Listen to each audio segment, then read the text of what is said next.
ولا تحسبن الله غافلا عما يعمل الظالمون إنما يؤخرهم ليوم تشخص فيه الأبصار مهطعين مقنعي رؤوسهم لا يرتد إليهم طرفهم وأفئدتهم هواء وأنذر الناس يوم يأتيهم العذاب فيقول الذين ظلموا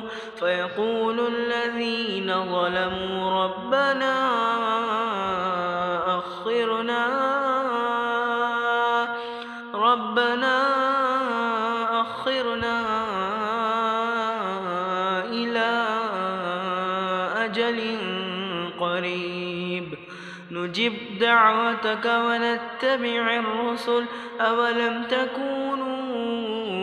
أقسمتم من قبل ما لكم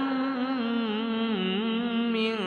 زوال وسكنتم في مساكن الذين ظلموا أنفسهم